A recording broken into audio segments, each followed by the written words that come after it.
Olá!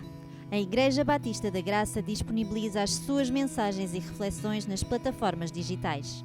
Se quiseres continuar a receber, podes acompanhar-nos no Spotify e YouTube. Deus abençoe. Os pastores na igreja têm uma autoridade que manda ou uma autoridade que serve? Como se deu a nossa salvação? Será que nós somos salvos porque cremos ou será que cremos porque fomos escolhidos por Deus antes da fundação do mundo? Como saber se somos salvos ou se fomos escolhidos por Deus? Se nos perguntassem sobre a nossa esperança, o que iríamos responder imediatamente? Se eu vos perguntasse o seguinte: qual a vossa esperança neste momento? O que é que vocês diriam? O título da mensagem de hoje é Dar Vida aos Mortos. Então vamos abrir as nossas Bíblias em Tito, capítulo 1, versículo 1 até ao versículo 4. E vamos começar por ler o versículo 4 e depois vamos o 1, o 2 e o 3. O versículo 4 diz o seguinte: A Tito, verdadeiro filho segundo a fé comum, graça e paz da parte de Deus Pai e de Cristo Jesus, nosso Salvador. Então Paulo escreveu esta carta a Tito, um cristão gentil, possivelmente convertido por Paulo, como tantos outros na igreja, a quem Paulo escreve também esta carta.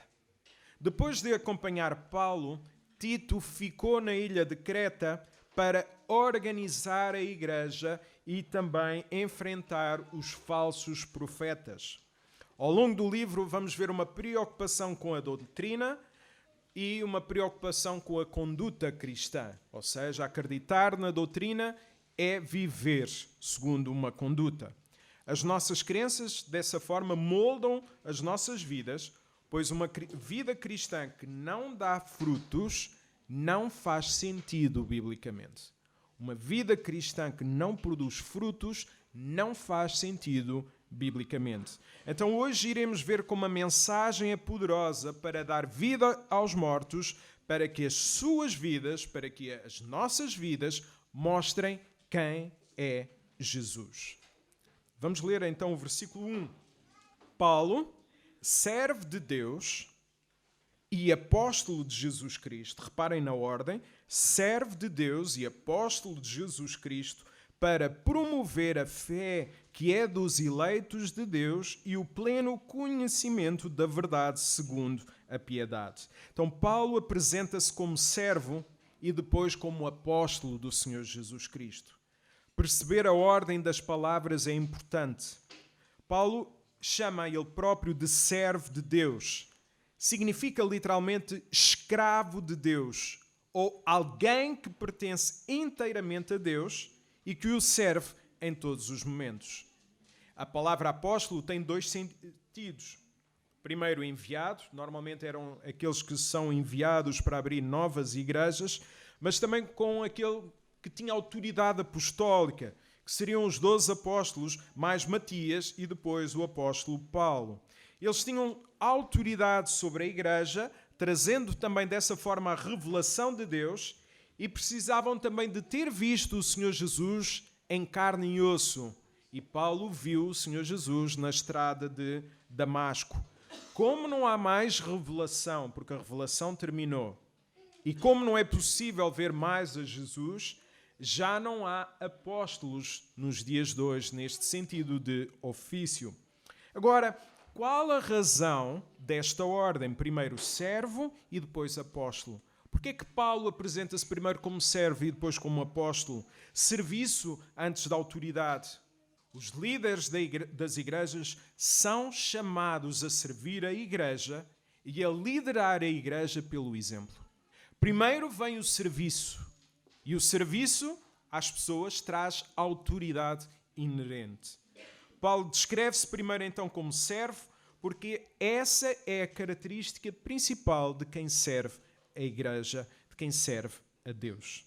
A autoridade pastoral vem sempre pelo serviço e não pelo cargo ou posto que ocupa. Não há nenhum tipo de hierarquia na igreja. Por isso, os pastores e todos aqueles que aspiram ao pastoreio devem lembrar-se que são chamados por Deus para servir ao próprio Deus e à sua igreja. Qualquer tipo de arrogância ou superioridade dos pastores deve ser rejeitada.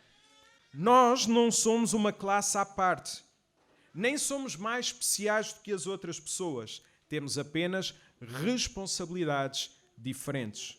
Costuma-se dizer que os pastores devem cheirar a ovelha.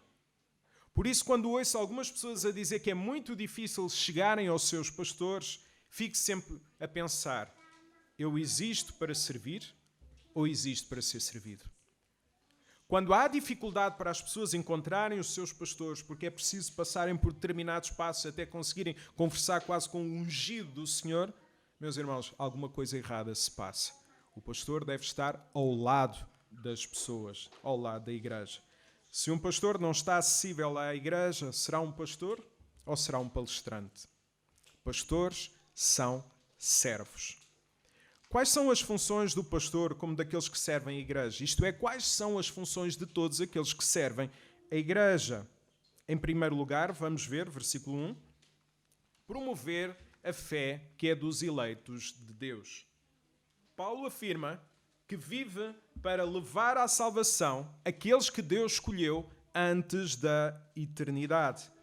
Esta é uma das doutrinas que tem levado a muita discussão ao longo dos anos e creio que irá continuar até estarmos todos juntos com o nosso bom Deus. O maior problema, quanto a mim, é achar que quem tem uma posição ou quem tem a outra posição faz com que seja superior. Ou seja, eu tenho uma posição, o António tem outra posição, logo eu sou superior à outra pessoa. E isso está errado. A arrogância é pecado.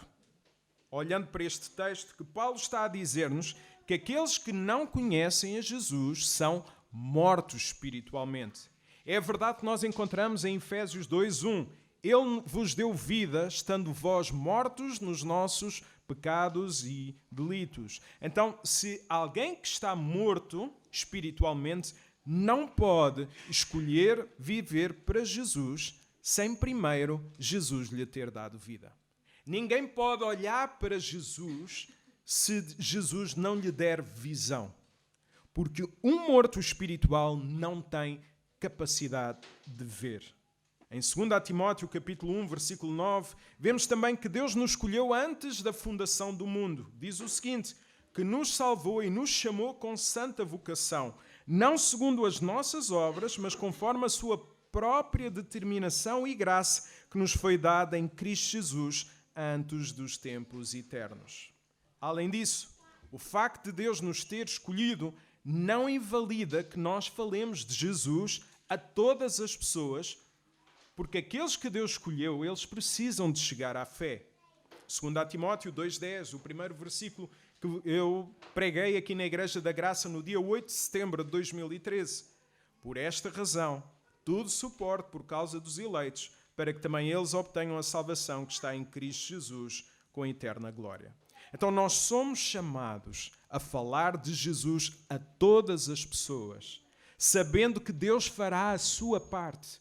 Não somos nós. Atos 13:48, os gentios, ouvindo isto, alegravam-se e glorificavam a palavra do Senhor e creram todos os que haviam sido destinados para a vida eterna. Então, meus irmãos, nós não precisamos escolher entre a soberania divina e a responsabilidade humana, mesmo sabendo das tensões existentes, porque a Bíblia lida com as duas de forma igual, quer com a soberania de Deus, quer com a responsabilidade humana. Este é apenas um debate teológico ou realmente faz diferença nas nossas vidas? Será que isto é apenas para debater teologicamente ou faz diferença nas nossas vidas? Creio que o facto de Deus nos ter escolhido deve dar-nos segurança, principalmente nos momentos de escuridão da nossa vida. A sua escolha ela é eficaz. Ela garante tranquilidade no vale da sombra da morte para conseguirmos dizer, ainda que eu andasse no vale da sombra da morte, não temerei mal algum, porque tu estás comigo. O facto de Deus nos ter escolhido garante tranquilidade, porque é verdade que diz em João 15:16, não foram vocês que me escolheram a mim, fui eu que vos escolhi a vocês. Então, mesmo nos momentos de queda da nossa vida, devemos saber que Jesus sabia quem estava a comprar na cruz. E mesmo assim deu a sua vida por nós. Naqueles momentos em que nós achamos que Deus já não quer nada connosco, em que nós caímos e caímos fortemente, nós devemos pensar, Jesus sabia quem estava a comprar. Jesus sabia que estava a comprar um Jonatas, uma Luísa, um Mateus, um Rafa, sabia que estava a comprar e mesmo assim Jesus pagou o preço. Em 2018, quando achava que Deus não queria mais nada comigo, porque achava que os pastores não deviam ter determinados pensamentos, Deus segurou a minha fé. E eu senti Deus a dizer-me o seguinte: eu nunca me arrependi de te ter salvado. Eu creio que para mim foi uma bênção enorme sentir que nos momentos de maior escuridão, maior trevas, que Deus nunca se arrependeu de me ter salvado. O diabo sempre quer lançar dúvidas sobre quem nós somos. Se somos salvos, se não somos. O diabo sempre quer lançar dúvidas sobre a bondade de Deus. Pode ser até uma luta diária na nossa vida. E por isso nós precisamos pensar mais em Deus. Como é bom saber, e nós cantamos, como é bom saber que somos salvos. Como é bom saber que nós permaneceremos salvos e que isso não depende da nossa escolha, mas da escolha de Deus. Porque se dependesse da nossa escolha, nós não conseguiríamos escolher a Deus, porque um morto espiritual não consegue escolher a Deus. Por isso, leva as tuas vergonhas, leva os teus pecados, passados e presentes, e entrega-os a Deus, tendo uma atitude de arrependimento. Jesus já pagou o preço dos teus pecados. Por outro lado, saber que Deus nos escolheu antes da fundação do mundo deve dar-nos uma paixão pela evangelização. Porque eu acredito que Deus tem muito povo para salvar. Eu acredito nas palavras de Jesus a Paulo. Teve Paulo durante a noite uma visão que o Senhor lhe disse: não temas, pelo contrário, fala e não te cales, porquanto eu estou contigo e ninguém te ousará fazer-te mal, pois tenho muito povo nesta cidade. Atos 18, 9 e 10. Eu acredito, meus irmãos, que nós devemos falar e não descalar, porque Deus tem muito povo para salvar na cidade de Lisboa. Deus tem muito povo para salvar em Portugal. Isto deve dar-nos amor pela evangelização. E por isso devemos acreditar, enquanto igreja, que devemos semear, devemos regar, mas o crescimento ele vem de Deus. 1 Coríntios 3, 6. Jesus é glorificado quando a mensagem é pregada. Nunca é tempo perdido falarmos de Jesus, orarmos por vidas. Ele alivia-nos do fardo de saber que os resultados são da nossa responsabilidade. Eu vivi numa época em que se fazia muitos apelos de vir à frente. Cantávamos e o pregador fazia o apelo enquanto se cantava. Enquanto não houvesse decisão, estava-se ali quase meia hora a repetir o mesmo coro para ver se havia uma decisão até o pregador se calar, porque alguém levantou o braço. Às vezes quase que me pensava que as pessoas estavam a levantar o braço só para terminar a parte do apelo. Mas, meus irmãos, isto alivia-nos do fardo de termos que esperar e o resultado ser imediato. Não, semeiem, reguem, nunca deixar de semear, nunca deixar de regar e Deus vai dar o crescimento. Orem por vidas, falem de Jesus, mas não sintam a pressão pelos resultados. Sintam a pressão é se não falarem de Jesus. Porque aí, como diz Paulo em Romanos 1, eu sinto-me responsável pelo sangue daqueles a quem eu não falei de Jesus. Eu não sei explicar porque é que uns são salvos e outros não. Eu não sei explicar porque é que eu sou salvo e outra pessoa não é.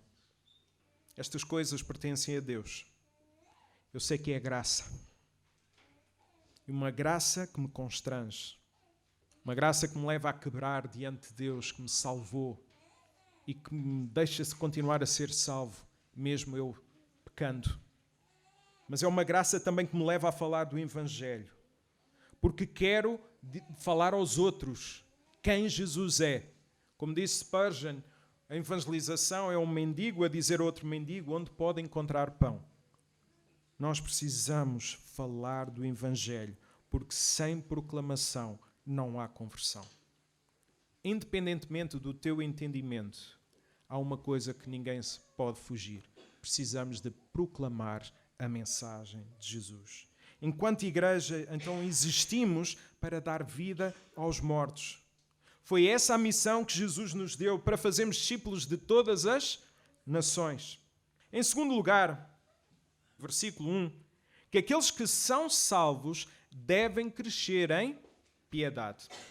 O facto de nós acreditarmos que somos salvos, escolhidos por decreto de Deus, seja quem acredita assim, quem acredita de outra forma, devemos entender que aqueles que são salvos, eles deverão crescer em piedade. Piedade significa prática devota, santidade, consagração, crescimento espiritual. Por isso, a piedade é o resultado da verdade a transformar a nossa vida. Ou seja, nós sabemos que somos salvos se a verdade recebida transformar e crescermos espiritualmente. Se o primeiro ponto pode fazer-nos pensar, serei eu um salvo? Este segundo ponto diz-nos, sou salvo. Se eu sou salvo, então crescerei em piedade, ainda que no caminho eu possa ter valentes quedas. Será que sou salvo? Sabemos que somos salvos se nós crescemos espiritualmente.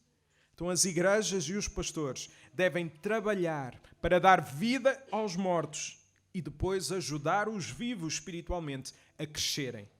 Ajudar a dar vida, a proclamar a verdade e depois não é de abandonar a pessoa, é ajudá-la a continuar a viver e a crescer espiritualmente.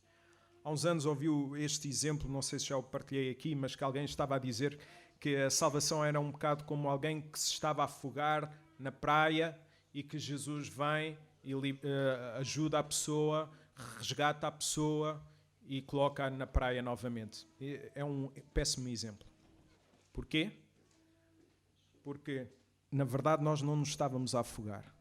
Nós estávamos mesmo mortos dentro d'água. E Jesus vem, dá-nos vida e não nos larga como um nadador salvador. Ele permanece connosco até ao fim. Fala-se muito dos resultados de conversões. Quantos é que foram convertidos através do meu ministério? Quantas mãos no ar fizeram? Mas pouca gente pergunta, quantos acompanhamentos tu dás? Quantas pessoas discipulas?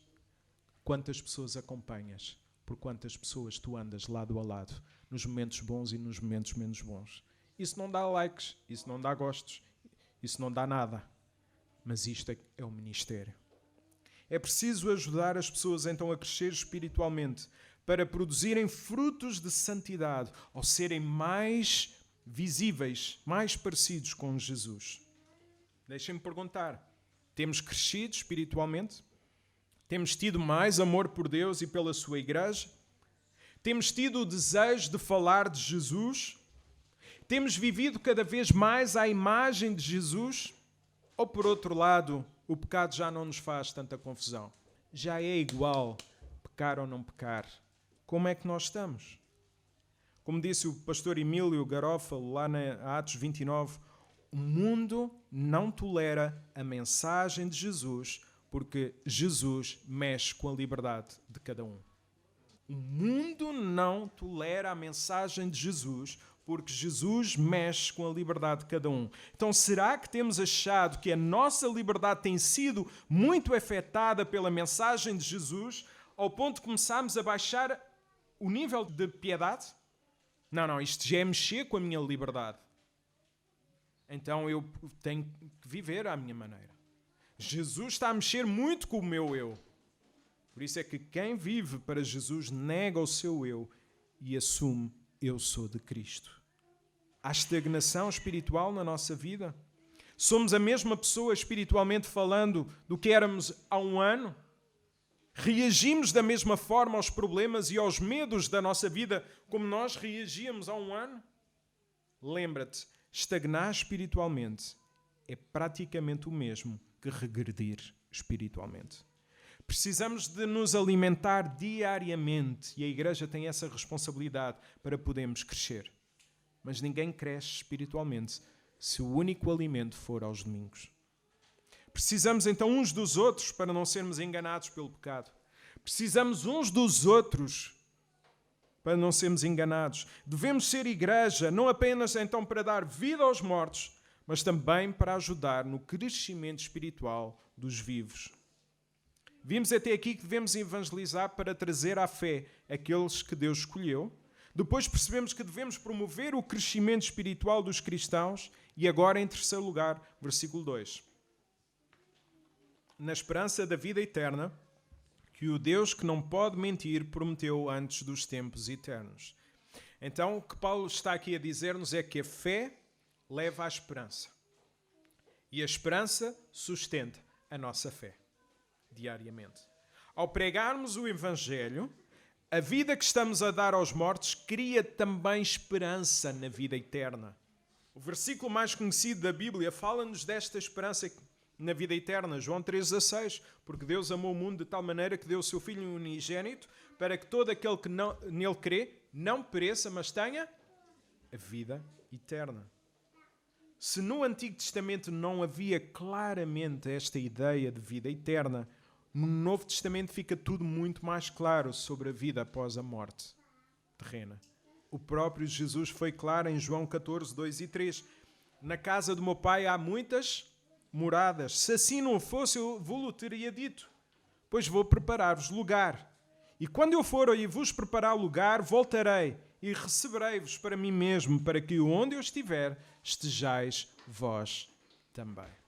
Esta é a esperança. E quando vivermos esta esperança, devemos saber que não haverá mais dor, porque estaremos a adorar ao Senhor para sempre, face a face. Apocalipse 22, 3 a 5. E nunca mais haverá maldição. E nela estará o trono de Deus e do Cordeiro, e os seus servos hão de lhe prestar culto, hão de vê-lo face a face. E o seu nome estará na testa deles, e ali não haverá mais noite, e não necessitarão de lâmpada nem de luz do sol, porque o Senhor Deus, o próprio Deus, irá dar luz, e reinarão pelos séculos dos séculos. Esta é a nossa esperança.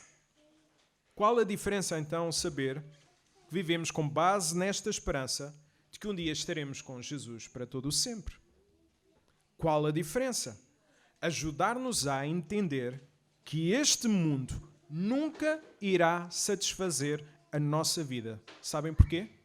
Porque não foi para isso que nós fomos criados. Não há nada neste mundo que possa satisfazer a nossa vida, a não ser temporariamente, porque não foi para isso que nós fomos criados. Por mais que tentemos encontrar satisfação nesta vida, nunca conseguiremos.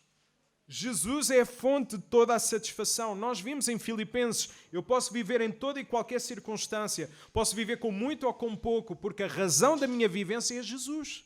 E se a razão da nossa vivência for Jesus, nós viveremos satisfeitos, independentemente daquilo que nós possamos ter ou perder, porque Jesus é a razão da nossa vivência. Ele é a nossa esperança. Têm dúvidas? Paulo é claro. 1 Coríntios 15, 19. Se esperamos em Cristo apenas nesta vida, nós somos as pessoas mais miseráveis à face da terra. Vives satisfeito? Vives com contentamento? Jesus tratou do nosso pecado, dando-nos o perdão. Cuida do nosso presente, dando-nos o seu Espírito Santo.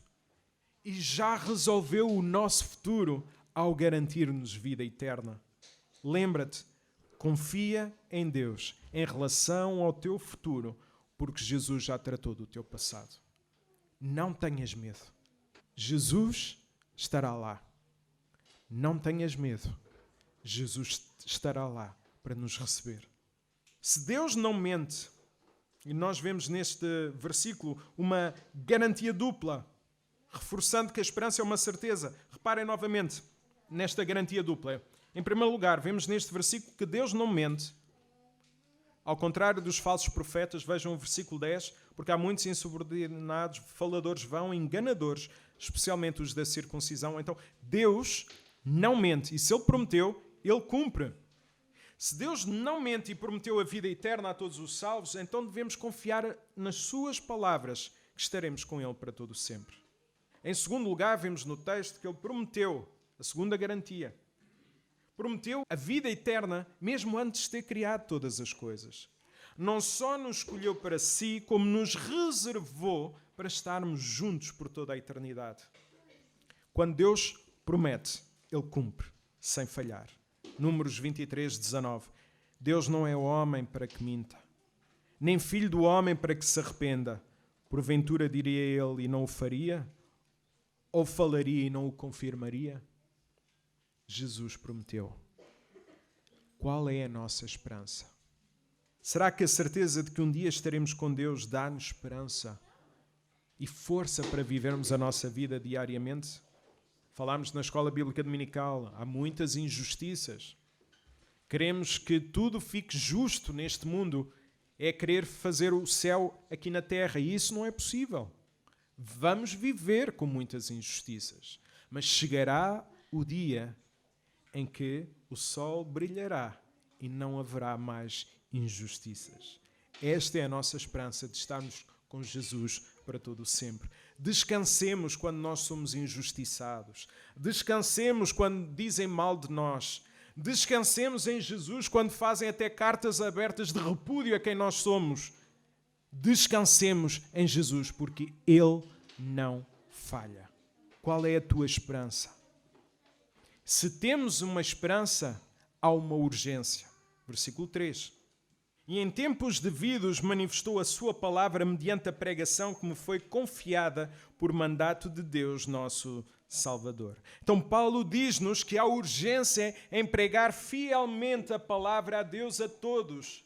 Nós somos chamados a pregar a palavra com fidelidade. Fidelidade. Nós não andamos aqui à procura de popularidade. E meus irmãos, isto é um assunto sério. Nós não queremos ser populares. Nós queremos ser fiéis.